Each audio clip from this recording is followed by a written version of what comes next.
예. 하나님 말씀을 보겠습니다. 하나님 말씀은 고린도전서 14장에서 봅니다.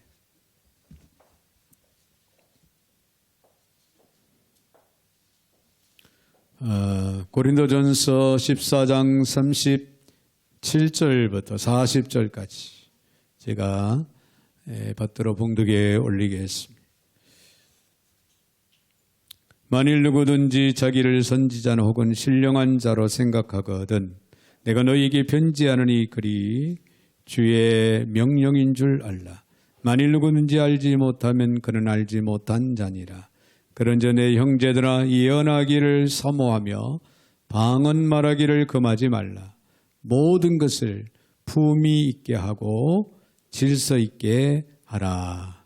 아멘. 40절까지 제가 받들어 봉독에 올렸습니다. 사랑의 주님, 감사와 영광과 찬양을 올려드립니다. 오늘도 복되고 귀한 날 저희를 불러주시고 또 말씀 앞에 세워주시는 하나님, 오늘도 주시는 귀한 말씀을 아멘으로 받고 저들의 삶의 지표로 삼기에 부족함이 없도록 성령으로 충만하게 각 심령들을 붙들어 인도하여 주옵소서. 오늘도 부족한 종의 입술을 주관하시고 사용하시되 우리 하나님 홀로 영광을 받아 주시옵소서. 예수님의 이름으로 기도 올려옵나이다. 아멘. 아멘. 할렐루야. 우리 한번 옆에 분들하고 우리 인사할 때 하나님은 우리를 기억하십니다. 그렇게 인사하겠습니다. 하나님은 우리를 기억하십니다. 할렐루야. 네, 여러분 요즘 코로나로 전화 오는데도 전화할 것도 없는 것처럼 느껴지는 그런 분위기들을 아마 여러분들도 느낄 줄 압니다. 근데 하나님이 매일매일 매 순간마다 우리를 기억하신다? 얼마나 영광스러운 일인지 모릅니다. 할렐루야. 힘을 얻고 용기를 얻고 담대함으로 살아가는 저와 여러분 되시기를 바랍니다. 네, 오늘 고린도전서 14장의 말씀을 통해서 질서를 지키는 인생 그런 말씀으로 이 시간은 생각을 해보고자 합니다. 어쩌다 지하철을 제가 타다 보면요 느끼는 일들이 참 많이 있는데요. 특별히 질서의식이 높아져서 조용조용히 순서대로 내리고 오르는 그런 승객들 속에 끼어 있다 보면은 문화시민의 긍지를 뿌듯이 느끼곤 하는 그런 나의 마음을 생각을 해볼 수가 있습니다. 가끔 한낮에는요, 그 에스컬레이터가 한 대는 정지되어 있고, 근데 한 대만 계속 움직이고 있는 그런 모습도 보게 됩니다. 성미가 급하고 또 갈 길이 바쁜 사람들은 정지된 에스컬레이터 계단을 쿵쿵 걸어 올라가죠. 그러나 많은 사람들은 길게 줄을 서서 순서를 기다렸다가 질서 있게 움직이는 에스컬레이터를 타고 조용히 올라가는 그런 모습을 보게 됩니다. 신앙생활도 바로 저런 것이구나 하는 그런 생각을 해보았습니다. 정지된 믿음. 곧 율법주의나 물질주의 신앙생활은요, 소리가 나고 또 고단한 데 비하며 은혜 중심의 신앙생활은 조용한 가운데 저 높은 곳을 향해서 올라가는 그런 것이 아닌가 그렇게 생각을 해봅니다. 어떤 목사님이 전철에서 앉을 자리를 찾다가 빈자리 두 자리가 보여서 다가가 앉으려고 하는데 한 아줌마가 재빠르게 목사님을 밀치고 자리에 앉더니 오 주여 하더랍니다. 그리고 옆 빈자리에 자기 핸드백을 던지면서 소리치는 말이 권사님 빨리 와 여기 앉아 하더랍니다. 그때 그 목사님은 어떤 반응을 보였을까요? 오 주여였답니다. 여러분 단순한 에피소드일지 모르지만 이런 상황이 바로 한국교회 크리스천들의 질서의식의 그 수준을 상징적으로 보여주는 아주 보편적인 사건인지 모릅니다. 자, 오늘 본문의 말씀을 보면요. 특별히 40절에 보니까 모든 것이 품위 있게 하고 질서 있게 하라. 그런 사도 바울의 충고가 기록되고 있는 걸 우리가 보게 되죠. 이 말씀을 원어로 보면 예의와 예의와 질서라 그렇게 이 해석을 할 수가 있습니다.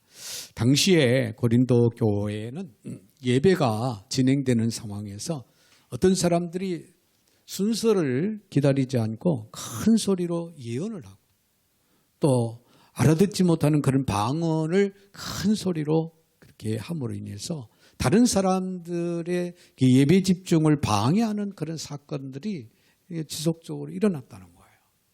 사실 당시에 고린도 교회는 성도들이 거의 엘리트들이 이제 참여를 할 정도로 교육 수준이 높은 그런 사람들의 모임이었다는 거예요.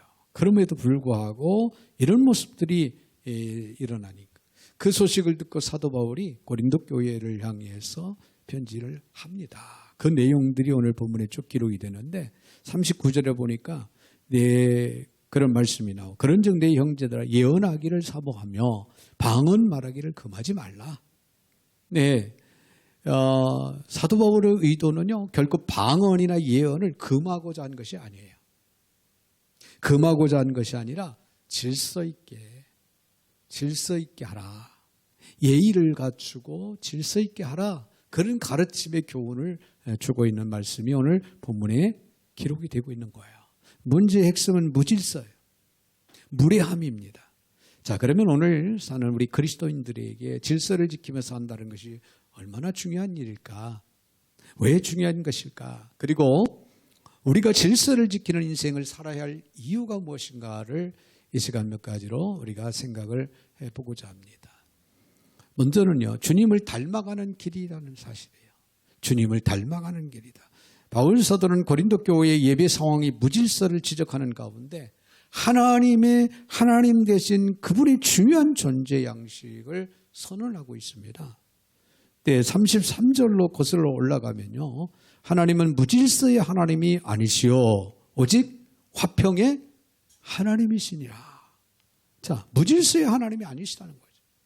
바울 사도가 고린도 교회의 성도들에게 예배의 질서의식을 강조하면서 우리에게 상기시키는 메시지가 무엇일까요? 하나님을 닮으라는 거예요. 하나님을 닮으라. 하나님은 질서의 하나님이 아니시냐고 반문을 하고 있는 겁니다. 자, 이것은 인간의 모습으로 이 땅에 오신 하나님의 아들 예수 그리스도에게도 분명하게 나타난 특성이었습니다. 우리가 잘 아는 누가복음 9장에 나온 오병이의 기적의 현장을 한번 생각을 해보면요. 거기 남자만 5,000명이었더라 그렇게 기록하고 있죠. 그러니까 여자와 아이들을 합하면 약 2만여 명이 되었을 것이다 라고 그렇게 신학자들은 이야기를 하고 있습니다. 자, 이 배고픈 2만여 명의 군중들에게 음식이 주어질 경우에 대혼란이 일어날 것은 뻔한 것입니다. 이 사실을 예수님은 아시고 9장 14절에 보면은 이는 남자가 한 5,000명쯤 되미르라. 제자들에게 이르시되 때를 지어 50명씩 앉히라 하시니 그런 말씀이 기록이 됩니다. 다시 말하면은 50명을 한 단위로 질서 정연하게 그 많은 군중들을 배열시킨 거예요. 그 후에 그분은 그 후에 기적을 일으키십니다. 오병이의 기적. 그리고 17절에 보니까 남은 것들은 12바구니에 거두시게 하셨습니다. 자, 예수님은 철저하게 질서를 따라 행동함으로 지시하고 계신 것을 우리는 분명히 볼 수가 있죠. 그분은 과연 질서의 하나님이셨다. 그런 얘기예요. 그러므로 우리가 질서를 존중하며 살아간다고 하는 것은 그리스도인으로서 하나님을 닮아간다. 하나님을 따라가는 사람이다. 라고 하는 것을 의미한다는 것을 여러분은 믿으시기를 바랍니다. 여러분, 마귀. 이 마귀라는 이 단어는요, 헬라어로 디아볼로라고 합니다. 이 무슨 뜻이냐면 사이에 끼어들어가 깽판을 부린다. 이 마귀라는 뜻의 의미가 사이에 끼어들어서 깽판을 부린다는 거예요. 이 마귀는 이 마귀가 주는 이미지는 줄 서 있는데 그 순서를 기다리지 않고 끼어든다는 거예요. 끼어들기를 좋아하는 거. 그래서 질서를 무너뜨린다는 겁니다. 우리말에는 뭐라고 기록을 하고 있냐면 참소자다. 마귀를 향해서 참소자다 하는 말로 번역을 했어요. 이 참소자라는 뜻은 본래 질서의 파괴자다라고 하는 그런 뜻이 담겨져 있습니다. 그러니까 마귀하면은 질서의 뭐다? 파괴자다는 거야. 파괴자. 그러므로 질서를 깨뜨릴 때 우리는 마귀를 따르는 마귀 짓을 하는 거예요. 마귀가 좋아하는 일을 찾아서 우리가 하고 있다. 그런 얘기예요. 줄 서지 않고 끼어들 때, 주차하지 말아야 할 곳에 주차할 때 다 마귀가 좋아하는 마귀 짓을 따라서 하는 것이다. 그렇게 생각을 하면은 결코 틀린 말이 아니라는 거죠. 그러나 우리가 질서를 따라 살아갈 때는 우리는 하나님을 따르고 있고 하나님을 닮아가는 삶을 살아가고 있다. 그런 얘기가 됩니다. 할렐루야. 여러분, 우리가 줄을 서야 할 경우가 있으면 반드시 기억을 하시기를 바랍니다. 때로는 우리가 손해볼 수도 있어요. 그렇지만은 나는 그리스도인으로서 하나님을 닮아가는 삶을 산다. 하나님을 따라가는 삶을 산다. 얼마나 중요한 일입니까? 그런 생각을 하면서 끝까지 질서를 잘 지키고 유지하고 나아갈 수 있는 아름다운 저와 여러분들이 되시기를 바랍니다. 또 한 가지는요. 인생을 아름답게 만드는 거예요. 우리가 질서를 지킨다고 하는 것은 인생을 아름답게 만드는 겁니다. 우리가 질서를 지키는 인생을 살아야 할 또 하나의 이유가 바로 인생을 아름답게 하기 때문에 우리는 질서를 지키는 인생을 살아야 된다. 바울이 본문에서 고린도 교인들에게 예배의 질서를 지키라고 가르친 이유가 어디 있습니까? 그것이 예배를 아름답게 하기 위해서요. 예배를 아름답게 하기 위해서 예배의 질서를 지켜야 된다. 그렇게 가르치는 거예요. 만일 여러분 예수님의 그 오병이의 기적의 현장에 떡과 생선을 먹기 위해 무리들이 서로 달려들어 무질서하게 그 떡과 고기를 먹으려고 했다면은 아마 엄청난 참사가 일어났을 거예요. 엄청난 참사가 일어났을 겁니다. 예수님의 기적이 아름다운 기적으로 기억될 수 없었을 거예요. 그러나 50명씩 배열된 군중들이 앉아서 기다리다가 감사의 기도가 끝난 후에 나누어 주는 것을 받아서 순서대로 먹다 보니까 그 오병이의 기적은 주님의 아름다운 기적으로 남는 거예요. 할렐루야. 자, 우리가 이 아름다운 습관의 주인이신 예수님의 제자라면은 당연히 질서를 추구하고 질서를 존중하는 그런 아름다운 습관의 삶을 살아가는 것은 당연한 일이고 아름다운 일이냐. 네, 지난 11월 6일 날이죠. 제가 뉴스를 보니까 미국 텍사스주 휴스턴의 NRG 파크에서 열린 아스트로드 뮤직 페스티벌에서 힙합 가수의 공연이 있었는데 도중에 사고가 발생했어요. 압사 사고입니다. 갑자기 그 많은 군중들이 앞자리를 다투어 자리를 차지하려고 몰려들다가 결국에는 압사 사고가 나서 8명이 사망하고 수백 명이 다쳤다고 하는 사실. 여러분 그 결과는 뭘까요? 무질서에서 온 사고였다는 거예요. 무질서에서 온 사고였다. 여러분 우주를 영어로 코스모스라고 합니다. 자, 그런데 이 코스모스라는 단어는 우주로 번역되기도 하지만은 동시에 질서나 조화로 이제 번역되기도 한다. 하는 사실을 우리가 알 수가 있습니다. 그래서 우주 만물이 아름답게 느껴지는 이유가 뭐냐? 질서. 질서 있게 창조되고 질서 있게 지금도 계속해서 운행되기 때문에 우주는 아름답다. 그렇게 얘기를 하는 거예요. 만약에 그렇지 않다면 우주는 어떻게 될까요? 공포의 우주가 될 거예요. 수십억 개의 은하수가 상상할 수 없는 그 많은 은하수들이 우주에는 떠 있다는 거죠.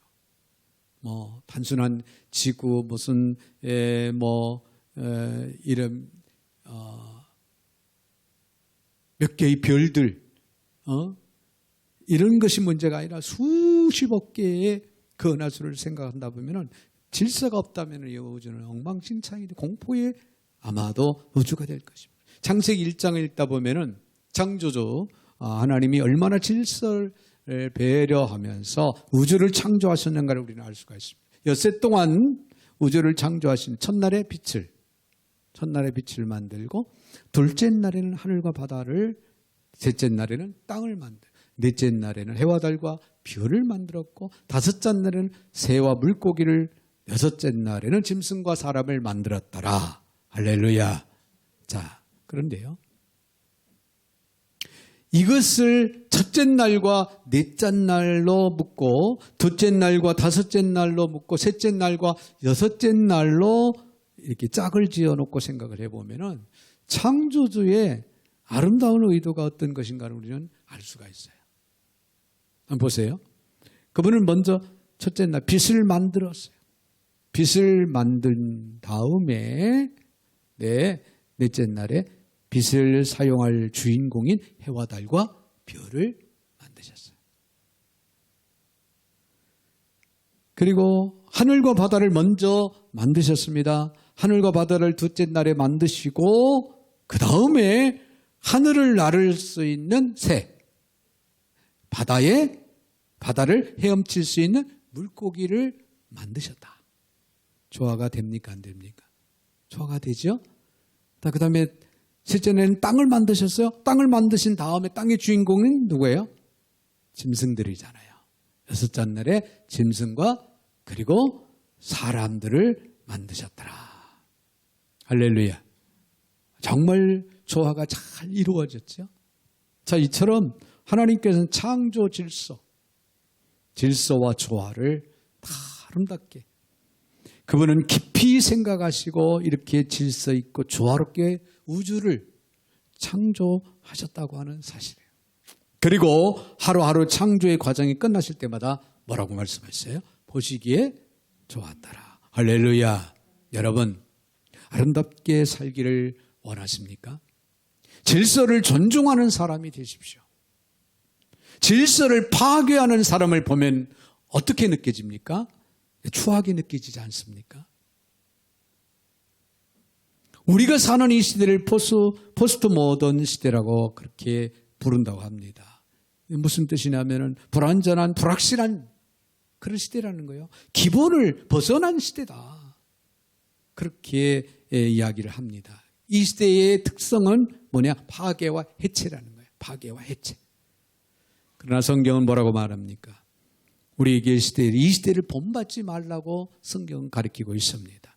무질서와 반항하는 사탄의 간교한 그런 충동이 있음을 우리는 결코 잊지 말아야 합니다. 여러분, 권위주의는 잘못된 것이지만 권위는 존중되어야 됩니다.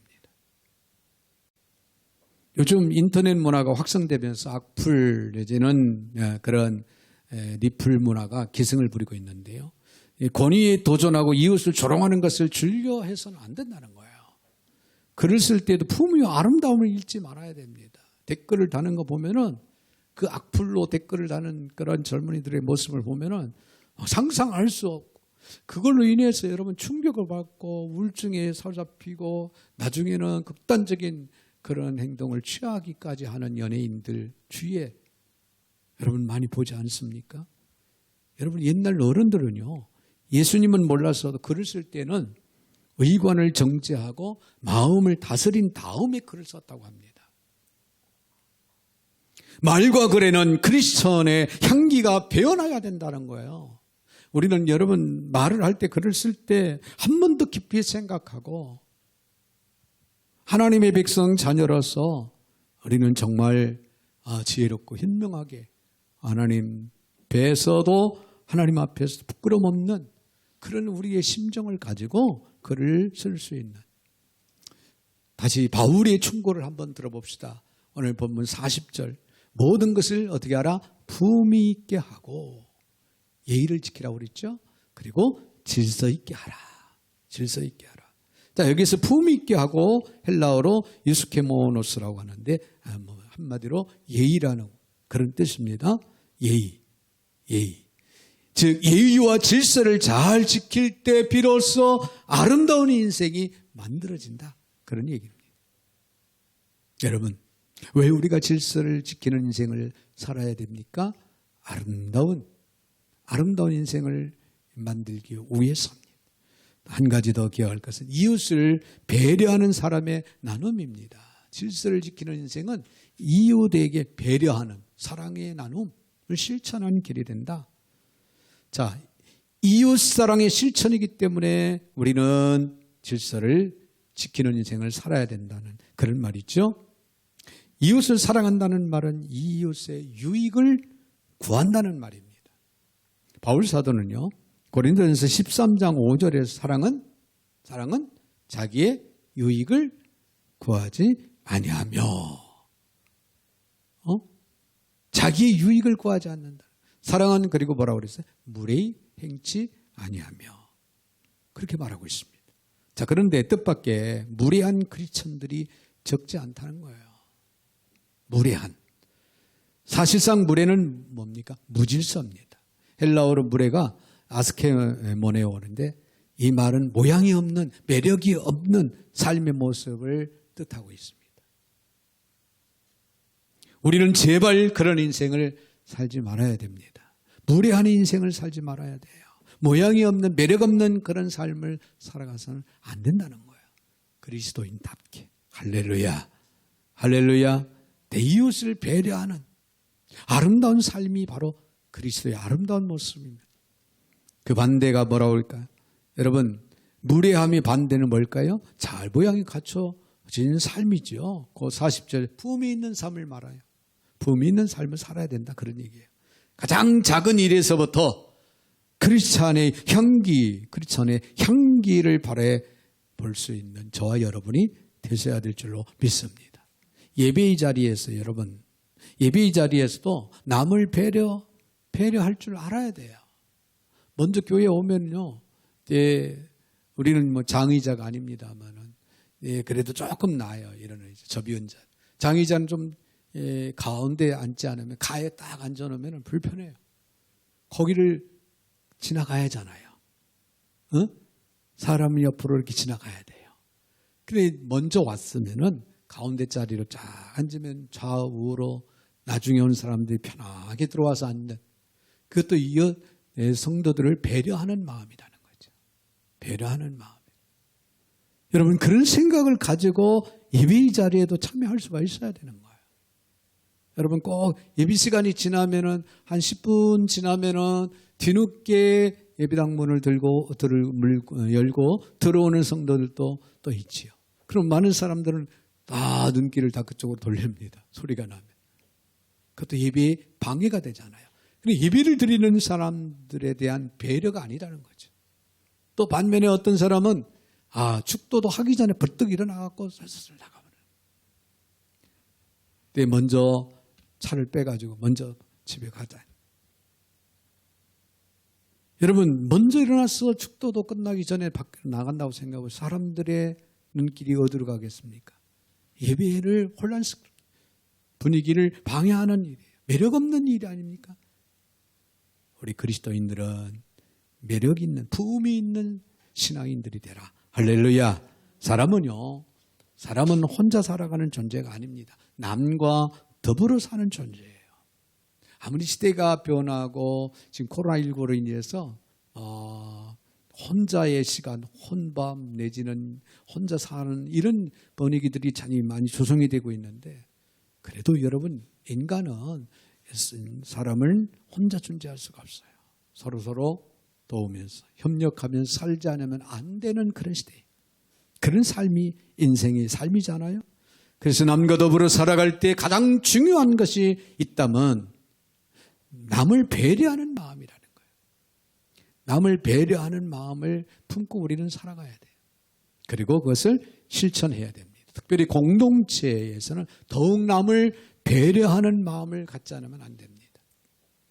교회 생활에서 남을 배려하는 마음으로 말을 해야 되고, 남을 배려하는 마음으로 행동을 해야 됩니다. 배려는 여러분, 신앙에 활력을 주는 성장 비타민이에요. 배려는 모든 사람들에게 아름다운 향기를 풍기는 길이 됩니다. 배려는요, 우리 그리스도인들에게 하나님이 주신 유일한 선물이라고 하는 사실이에요. 여러분, 내 안에 내 삶 가운데 배려라고 하는 것을 품고 실천하고 있다고 하는 것은 위대한 아름다운 일이 아닐 수가 없습니다. 미국 필라델피아의 밴드석에서 있었던 실화인데요. 밴드석 초창기에 이런 일이 있었다고 합니다. 새 학기가 되면 학생들에게 기숙사의 방을 배정을 하게 되는데, 그 당시에는 먼저 온 학생들은 좋은 방을 자기가 선택을 해서 좋은 방에 먼저 들어갈 수 있는 그런 기회가 주어졌어요. 그 다음에 오는 학생이 차례대로 자기 마음에 드는 방을 고르게 되어 있다는 거예요. 같은 기숙사라도 어떤 방은 좋은 방이 있고 어떤 방은 계단 밑에 내지는 화장실 옆에 내지는 현관 옆에 있어서 들어오는 사람들 시끄럽게 오락가락 하니까 시끄러운 그런 출입구에 있는 그런 방도 있다는 거죠. 그래서 많은 학생들은 그런 방들을 피하려고 먼저 와서 이제 방을 차지하려고 애를 쓰는데, 그런데 한 학생이 와서 제게도 방을 주십시오. 그런데 다른 학생들이 다 고르고 나서 남은 방을 주세요. 그렇게 이야기를 하더라는 거예요. 총무처장이 깜짝 놀랐습니다. 그게 무슨 말이냐. 그렇게 물어보니까 학생이 대답하기를 저는 아무 방이라도 좋습니다. 계단 밑에 방도 좋고 화장실 옆에 방도 좋고 현관 옆에 또 방도 좋습니다. 그러니까 다들 나눠준 다음에 맨 나중에 어떤 방이든 그때 저는 제가 제 방을 선택을 하겠습니다. 그렇게 총무처장에게 그렇게 말을 하더라는 거예요. 근데 그 옆방에서 그 학생의 말을 듣던 대학 총장이 그 학생의 이름을 수첩에 적어놨다는 거예요. 수십 년이 지난 후에 그 학생은 밴드석의 총장이 되었다고 합니다. 아름다운 배려의 마음을 가진 사람이 축복의 사람이 되더라는 그런 일화입니다. 사랑하는 성도 여러분, 모든 일을 품위 있게 하고 질서 있게 하십시오. 거듭 부탁을 드립니다. 모든 일을 품위 있게 하고 질서 있게 할 수 있는 저와 여러분들이 되십시오. 죄가 무엇입니까? 죄의 본질은 한마디로 창조의 질서를 파괴하는 게 죄입니다. 파괴하는 것. 율법을 깨트리는 게 바로 죄라는 거죠. 예수님이 왜 이 땅에 오셨습니까? 질서를 회복시켜서 하나님 앞에 바른 삶을 살아가게 하기 위해서, 즉 구원을 위해서 이 땅에 주님이 오셨습니다. 이제부터 하나님의 법의 질서를 지키며 사는 것을 복고자 함이었습니다. 하나님은 오늘도 질서를 지키며 살아가는, 진리의 말씀을 따라 질서를 지키며 살아가는 그리스도인들의 삶을 보기를 원하십니다. 그동안 우리가 생각 없이 무질서한 삶을 우리가 살았다면 이 또한 회개하고, 무질서한 삶을 위해 십자가에서 죽으시고 부활하신 예수님을 구주와 주님으로 영접하고 사는 우리 그리스도인으로서 이제 성령의 능력으로 도우심을 따라 질서를 회복하고 질서 있고 조화를 이루어가는 그런 삶을 살아가십시오. 이런 일에 우리는 적극적으로 참여할 수 있는 오늘 저와 여러분이 되십시오. 그리고 우리를 통해 세상이 아름다워지고 조화로워지는 일에 앞장설 수 있는 저와 여러분이 되시기를 주님의 이름으로 축원을 드립니다. 거룩하신 하나님, 감사, 영광, 찬양을 올려드립니다. 질서를 지키는 인생을 살아야 됨을 오늘도 말씀을 통하여 저희들로 하여금 또 깨닫게 하시고, 또 하나님 명하시는 귀한 말씀을 마음에 깊이 새기게 하시고 생활 속에 저희들이 실천할 수 있는 인생을 살게 하여 주셔서 우리 하나님 앞에 영광이 되게 하시고 참다운 그리스도인의 아름다운 향기를 바라며 거룩한 삶, 아름다운 삶을 살아갈 수 있는 그리스도인들이 다 되게 하여 주시옵소서. 예수님의 이름으로 축복하며 기도하옵나이다. 아멘. 아멘.